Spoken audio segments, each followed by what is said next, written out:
The leader of France's National Rally Party, Marine Le Pen, is being credited as the force behind the once French party, now standing on the brink of power after they made enormous gains in the EU elections. President Emmanuel Macron was spooked into calling a snap election. Was that a massive miscalculation on his part, Ralph?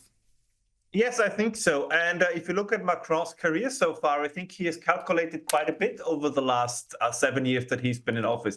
There's this weird idea. There are headlines in The Economist and the Financial Times. So this is a 4D chess move by Macron and another brilliant strategy by Macron. I mean, I just want to remind everyone, Macron started as a popular politician and is now a very unpopular politician. So I don't really get where all his supposed brilliant moves are coming from. This is, again, a delusion that the media continues to tell us. It's a little bit like with Joe Biden when they say, sure, he seems frail and out of it in public, but behind closed doors, he's like sharp and super smart. No, Macron is exactly how you see him. He's he's not, let's put it this way, he knows how to present himself. Like visually, he's very appealing, but as a politician, I would say he's kind of moved from one blunder to the next. None of his reform projects, from the pension to the Ukraine policy, he was capable of taking the French people with him, and that's one of the most important things. And Le Pen, for her part, like Meloni, I have to admit, the face of the European right, or the competent European right, seems to be female. I'm deeply impressed both with the way in which she changed the National Rally, which once was the Front National of her father, who was in many ways a neo-Nazi. I think that's not an exaggeration.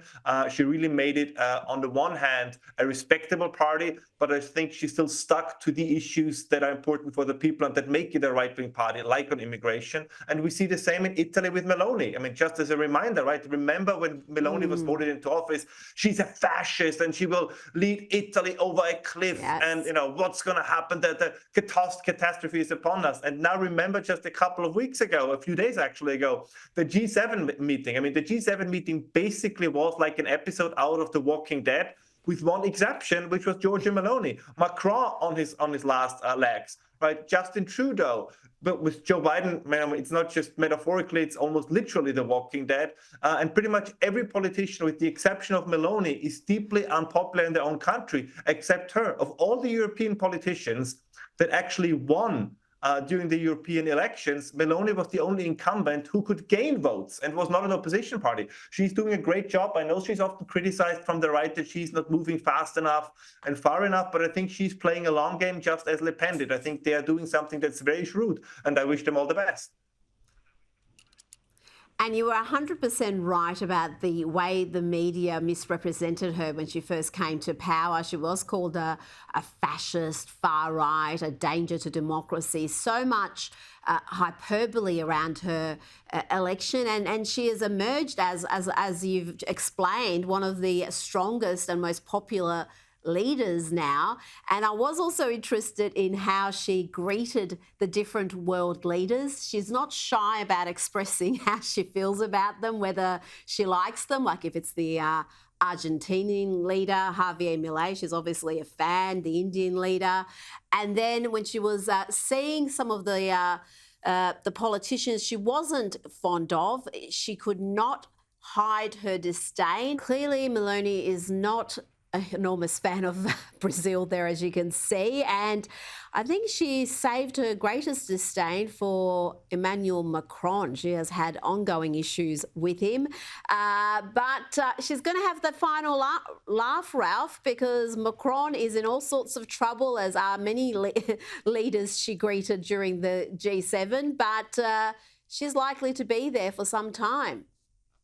I hope so. And one has to say, right, this is Italy. Italy has been a notoriously difficult country to govern, and they never or barely ever had a government making it through the entire legislative period without having it crumble or collapse. And she's doing a fantastic job, right? She's in a coalition government. So this is always what I tell the critics of her. I say, you think she's she's not like the American president. Like, she has to keep a coalition together and to govern. So this is very difficult. And as you correctly pointed out, she distinguishes, I think, very well on the global stage which world leaders are pro-Western and which leaders are not, which is why she gets along well with Milei, Yes. and which is why she's critical of Lula, for example. And the absurdity that we have in Western politics, right, where we admire somebody like Lula, who is absolutely anti-Western in his outlook, but we criticize somebody like Milei, who wants to be a pro-Western politician, is completely absurd. So this kind of self-hate that we see in Western societies as well, for example, with the pro-Palestine demonstrations, also has infected higher politics. That is a major issue.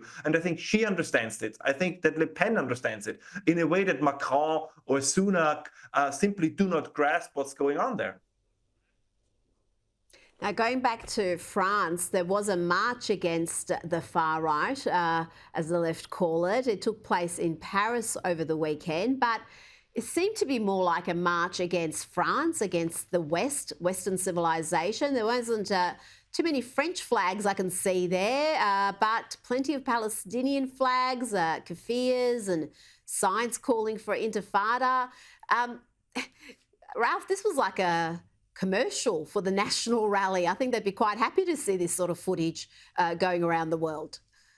Oh, yeah, absolutely. And I think that ultimately this could also help her, because there is a growing impression, also I believe in the United States, and I think also partially in Australia, that the left tends to be for everything that's not the West. It doesn't matter what the idea is. And I think you see this if you take a closer look, right? Its green policies are anti-civilizational policies. You see the pro-Palestinian stance and anti-Israel stance is basically an anti-Western, anti-civilizational stance. And you see this in all these areas. And I think that gradually people are waking up to this, right? Originally, they really thought that the left is concerned with the cause, right? The environment, the plight of the Palestinians, the plight of migrants. But the closer you look, these are just projections. What they're really interested in is to always take the position that whatever is against the West is the side they are with. And the argument, of course, as many have explained on your show, that's the essence of wokeness, right? It's always the oppressor versus the oppressed, and there is not a single scenario in which the West is not the oppressor. So whoever is on the other side, even if it's Hamas, right, they must be the good guys. And I mean, first of all, I think it's wrong. And I'm glad to see that more and more people wake up to this. And I just fear, this is always the biggest fear, that once again, the media will accomplish to blackmail people not voting into parties that take a pro-Western stance. So this is the only fear I have, because as you correctly pointed out originally, right, they're already jumping in this hypergear, also in the United States, also in Australia. It's the far right, it's the radical right, it's the extreme right. But if you look at their positions are the same positions that a common sense person is having today or would have had 30 years ago. I mean, Le Pen basically sounds like de Gaulle.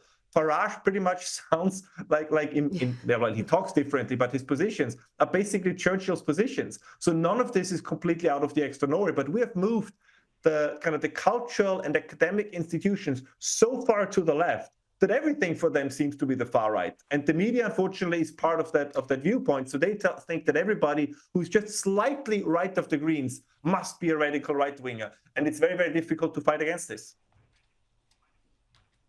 You're right. It's the media. It's a big part of the problem. And also that institutional power that has been corrupted by the left. It started in academia, but it's gone much deeper than that. Ralph Scholhammer, thank you so much for your time this evening.